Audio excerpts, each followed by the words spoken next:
Today's episode is brought to you by the Whole Life Decluttering Workshop, featuring a proprietary 6-step system, the Simple System, to help you declutter your life in a way that will last. Purchase this workshop on demand and receive the video training and dedicated workbook at positivelyproductive.com/resources. We're creatures of habit. When you enter a space like a theater or a church, you probably sit in the same area all the time. Consider sitting in a different area next time. It's going to feel so weird, but it will not only help you slow down, you'll literally have a different perspective and see things differently for that experience. When you shift routine and environment, it forces you to slow down and pay attention, pulling you into the present moment. It's like rediscovering the world around you. You're listening to the Positively Living Podcast. I'm your host, Lisa Zawrotny, founder of Positively Productive Systems and a productivity coach certified in positive psychology and stress management. Join me as we explore ways to live a more proactive, positive life with episodes on productivity, self-awareness, mindset, entrepreneur life, habits and systems, simplicity, fun, and more. I understand overwhelm personally as a multi-passionate entrepreneur, wife and mom to kids and cats, and as a caregiver. I'm here to help you choose what's right for you so you can do less, live more, and breathe easier. Sound good? Let's get to it. Welcome to the Positively Living Podcast. I'm your host, Lisa, and today we're talking about being more present in your life, why that matters, and how you can do that each day with 5 simple steps. Let's start with what it means to be present. We hear this word all the time, and I love to really dig into buzzwords so that we know what we're talking about and we know why they matter. When we say being present, it's about engaging with the current moment, the here and now. We do that by paying attention to what's happening internally and externally. When we stop to consider our thoughts and feelings, the sensations in the moment, and we pay attention to the people surrounding us, our environment, even the tasks that we're doing, we're practicing being present.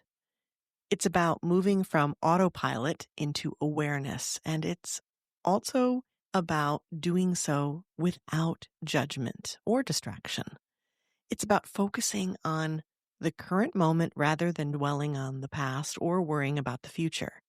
Another word for it is mindfulness. The benefits of being present are significant. When we're present, we experience life more fully and deeply. We're able to identify more readily the things that bring us joy, and we're able to more easily practice gratitude. We connect more deeply with others, and we reduce stress and anxiety because we're not constantly caught up in our heads where we may ruminate about the past or worry about the future. Being present allows us to make better decisions too, because we're more aware of our options and our intuition. We're able to tap into who we are and how we're feeling when we're present. When we're present, we're truly living, not just going through the motions. It's really about quality of life. In episode 247, we talked about being intentional to be productive. That's similar to being present in terms of the action we take, and doing so is an antidote to reactive action, the putting out fires approach to life that basically blocks you from your goals and from feeling satisfied. Intentional action means choosing how and when to act. It's about being purposeful and deliberate about what you do, and being present is part of that. But I wanted to expand on the concept today because the benefits of being present extend far beyond simply the actions we take. And if you Google being present, being more present, you will get tons of ideas with lists that give you actions you can take, like avoiding screens and meditating. And those are all good. They all have potential. But there are some underlying concepts or steps that you can take that I wanted to highlight today so that you can customize an approach that's just right for you. So let's talk about 5 steps you can take to be more present each day. Step 1 is to slow down. One of the biggest issues we have is that we're constantly moving too fast to notice where we really are or what we're really doing. How often do you respond with busy to the question, how are you? Even the response itself shows us how quickly life is passing us by and how little time we feel that we have. Our society feeds into that speed of life by encouraging us to cram in as much as possible during waking hours. We have something called FOMO, the fear of missing out. And that makes us overbook and overtask ourselves, and we end up going nonstop, morning until night, spiraling down this stress-filled path. That's the hustle that I talk about, and we need freedom from that. I have an episode about that very thing. It's no way to live, and it's no way to be productive for that matter. And it's no wonder we end up craving carbs and caffeine all the time. As Ferris Bueller says, life moves pretty fast. If you don't stop and look around once in a while, you could miss it. That's a great perspective for us to take. And an 80s movie, which we actually talked about. We talked about a bunch of 80s movies in an episode with Chris Clues. And if you want to listen to a fun life lesson episode, I'll link that in the show notes. You'll definitely want to check it. But let's go back to Ferris's perspective that we need to look around once in a while so that we don't miss it and that we don't miss ourselves, right? So the first step to breaking free from this furious pace is to stop constantly trying to match pace with everything around you. Life will still speed ahead. We have to be okay with slowing down. And when we do, we'll have a chance to breathe and to actually witness what's going on around us and what's for us and what's really not a good fit. It even gives us an opportunity to take a new approach if we'd like. It's a bit like a pit stop in a race. You pull over, you get your bearings, take care of repairs, and then when you're ready, you go back in. The only difference is we're not trying to win a race, we are trying to run our best race. Step 2 is find the patterns. The next step to figure out is where the traps are, the things that are keeping you from being present. You want to find the patterns in your life that are keeping you from slowing down and reflecting, from being able to breathe. One of the first places to do this is your habits. Now, we've talked a lot about habits on the podcast. When you go to the podcast page and you type habits in the search bar, you're going to find a number of episodes, including one that gives you the breakdown of what they are and why they're so helpful. Habits are essential for being more productive, and developing habits requires repeating steps. The idea is we repeat the steps and then we lock it into our brain so we don't have to think about it as much. So we need to ask ourselves, what steps are we repeating and what habits are we creating, intentional or not? And therefore, what neural pathways are these repeat patterns deepening? That's what's happening. And this is not just about good and bad habits, but about how habits are automating our brains. So even with habits that serve us, that are good, that we want to develop, the point of all this is that we lose track of our actions as our brain automates them. And that's the opposite of being present. So this feels contradictory, right? Don't panic. Habits are still a good thing, but I believe they are the first place to review when you're trying to find the areas in your life where you're automatically acting and where you might have an opportunity to be more present. So then you can find a way to step out of autopilot, even briefly, and practice being present. So one of the ways to do this is through novelty. Have you noticed that when you start something new, like a new habit, it takes longer to do it first? That's because you have to focus carefully on each step. It's not ingrained in you yet. Well, you can use that natural response for your benefit when it comes to practicing being present. Recreating that experience within familiar things to purposely slow yourself down.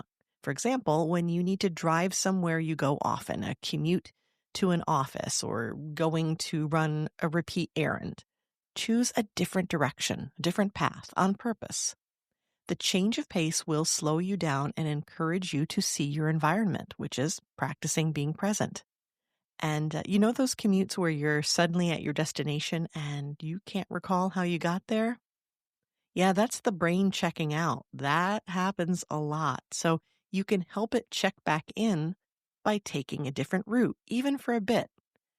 And as a bonus, you may find that even when you go back to the original route, it can feel less rote, less familiar to you, especially when life changes so fast. Sometimes there's something new that's been built or a business that's closed or, a different season when you're back there. It can all feel new again.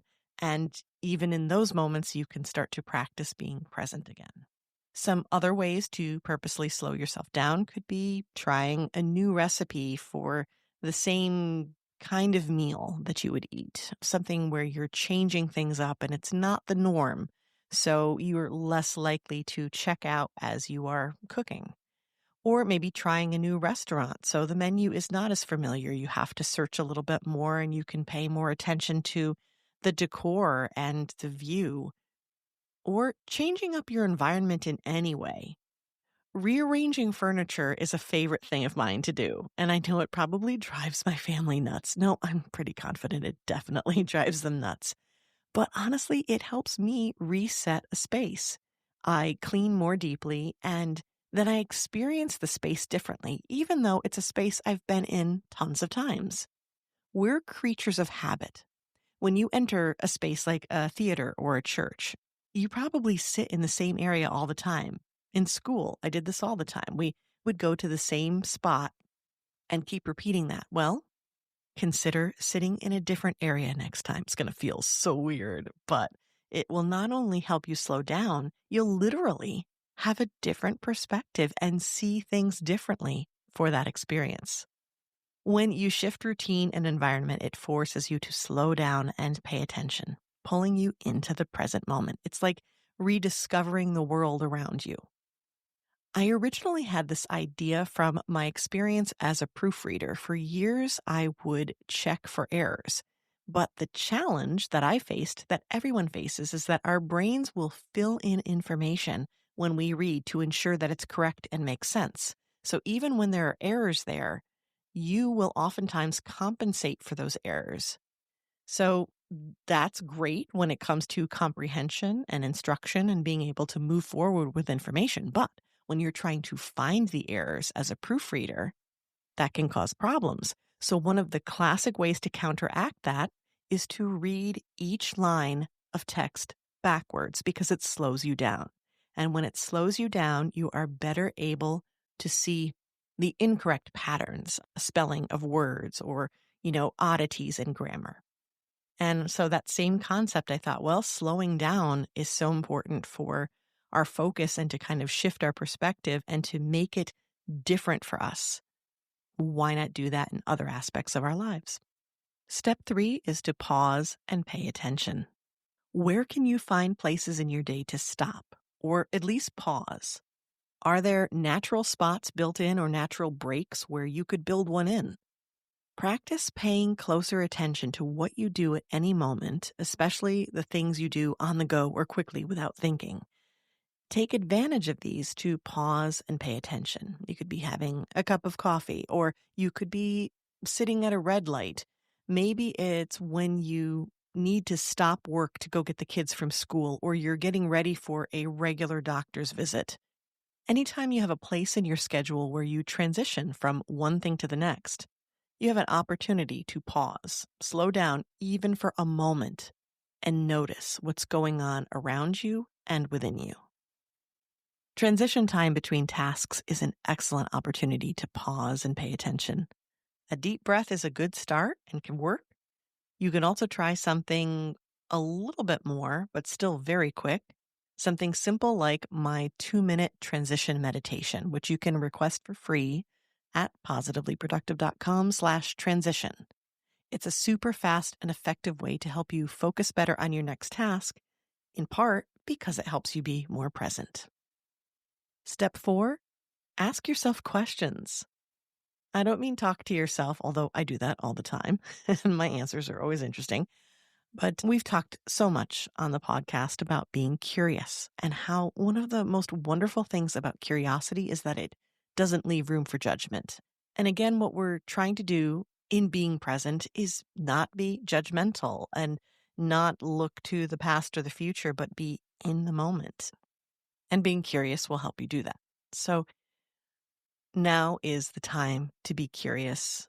When you've slowed down and you've paused, ask yourself questions. And I mean any and all questions, especially ones that may seem obvious to you or you feel like you know the answers already.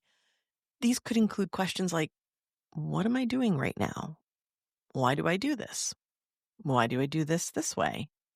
How do I feel about it? How do I feel right now? What do I like about this?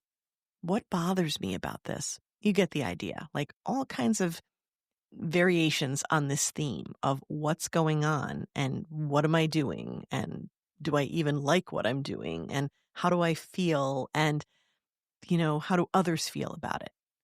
And having to answer these questions is another way to intentionally slow down, and it can slow down the activity that you might normally rush as well. And the bonus is that you can assess aspects of it that you might have ignored, or when you're on autopilot, you're not thinking about whether or not this makes sense for you anymore, or you like it, or how you feel about it.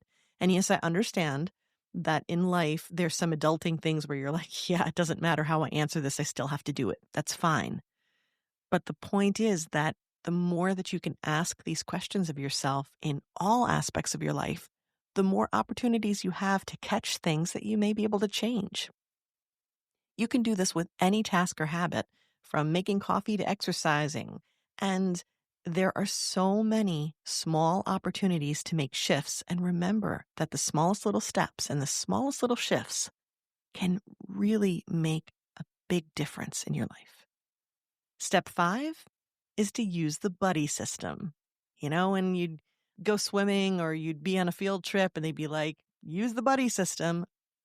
I recommend that in so many ways. And yes, as a coach, I can be a great buddy. I'm a buddy that you pay for, but you can also find friends and other people who are trying to achieve the same thing you are, essentially as accountability partners. We've talked about accountability in the podcast as well, and it can be so beneficial.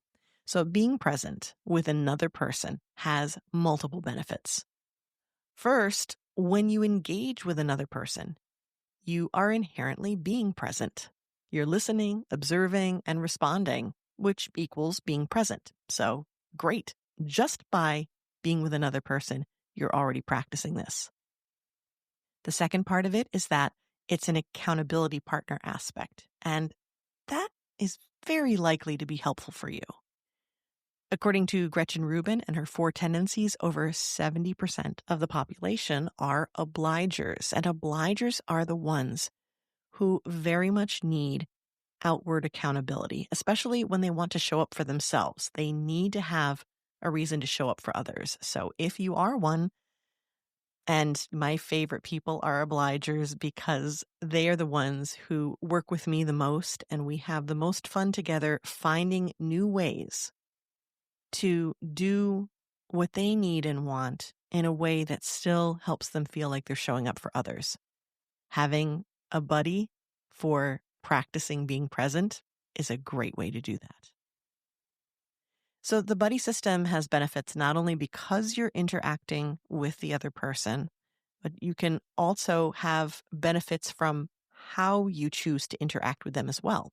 To practice being present, consider specific topics and intentions. The fact that you are together to practice being present, as well as whatever other reasons you might have for connecting.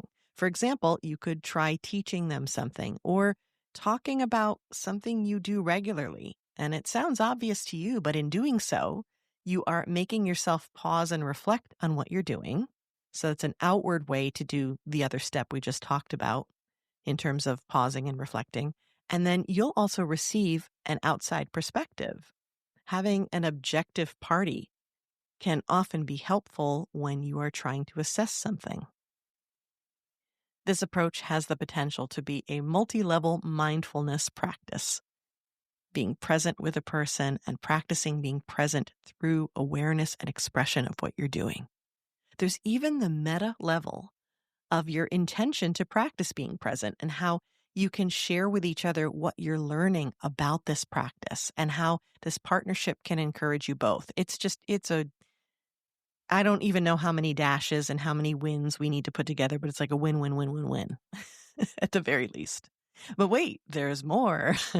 The extra bonus on top of all of this is that it's also a way to express gratitude and strengthen relationships as you're giving someone your undivided attention, valuing their presence, and maybe within the topic of conversation of being present and noticing things, you also notice the things that bring wonder to you and joy and that you appreciate.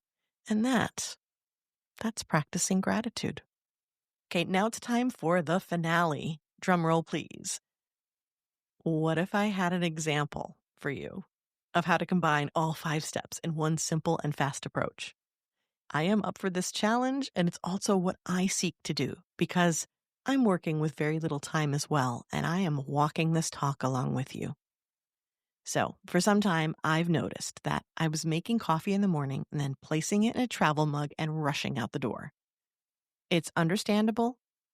There's much to do every single day. I'm a mom of teens. I run a business. I am a caregiver. I have a lot that I'm doing. I help in the community, you name it. There's always something on my calendar. And I want to be productive and I want to achieve my goals. It's natural. It's also what I'm about. But I realized that doing this one thing wasn't really helping me with any of that. It wasn't making me more productive. It was just placing me in a different location with the coffee to not really be ready to start work yet and not really be productive. So that was the pattern or habit that I spotted. And I knew I could do something different to practice being more present. I decided to try drinking my coffee in one sitting in a real mug. And I'm laughing because even the idea of it seemed silly and seemed like, can I do that? Is that like a thing? Because you think of like the really busy mom running around and with the coffee mug. And I was like, no, I can do this. I can do this. So I have a favorite mug that says, a fun thing to do in the morning is not talk to me, which is extra funny because I'm really not that guy. But the sarcasm is on point and the mug is huge, which makes me very happy. I make my coffee and I actually drink it in the mug while it's warm. And if you're someone who's ever had to warm their cup up in a microwave more than once, you know what a big deal this is. During this coffee break, essentially, that starts my day, I sit somewhere comfy and I savor the warmth and the aroma and the taste of the coffee. When it's summertime, I savor the cool of the iced coffee. And during this time, I'm not only present with the coffee, I also ask myself questions about how I'm feeling in the moment, and maybe about the day, what my intentions are, or my hopes for the day. I gently acknowledge my worries. I sit with my thoughts. I take a deep breath and I savor not just the coffee, but the breather before I have to jump back in the fray. It works well as a transition between tasks for me because usually I'm up and I'm getting the kids to school and there's a first portion of my morning. And so this is like the second step to my morning of sitting with the coffee and taking a deep breath and kind of getting myself together. Now, all of what I just described covers steps 1 through 4. The way that I incorporate step 5 is by messaging my biz bestie during this time. We do a morning check-in and share how we're feeling. That can vary. I mean, sometimes it can be intense. Sometimes it can involve a lot of details. Sometimes it can be simply a check-in and a what's happening and even a moment of gratitude of, okay, it's raining, but you know what? I have a full day and I'm going to get a lot done. It's going to be good. So I realize that the way that I described all of this smacks a bit of ideal life on Instagram. And for anyone on the go and dealing with a stressful life and dealing with the demands of life when you are a caregiver or when you're dealing with a chronic illness or where you just have a lot going on. Even multi-passionates with the best of intentions can feel like they are running constantly. This kind of approach can sound impossible. So I need you to understand that I do all of this within 10 minutes. I set a timer. I brew the coffee while I message my bestie. I focus on the quality of the moment and not the amount of time I take. Some mornings I can take longer, but some need to be really fast. It's doable, I promise you. I mean, you can waste 10 minutes accidentally most days, so why not try an intentional practice during that time instead? Also, if you're wondering if I have a second cup, the answer is yes, and most times I take that to go. But that first cup is in place with me being present. Hopefully, you can see how you can make this work for you. Maybe you already do something like this. As always, I would love to know what you thought about this topic and what you've tried that worked. Share it with me, and I will share it in future episodes. If you found value in this episode, please share it on social media, tag me, and let others know about what we're talking about here. Let's get the word out on ways in which we can live better, more fulfilling lives without the burnout. And please keep in mind that a quick review of the podcast on Apple is a great way to help others find it and trust that it's worth listening to, and I would consider it a gift. Thanks again for being with me today and practicing being present.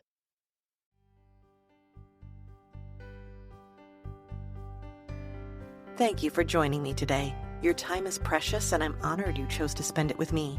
If you have feedback or questions, you can find me through the Connect page of the positivelyproductive.com website. And if you're looking for any of the resources mentioned here, from books to products to training and more, go to positivelyproductive.com/resources.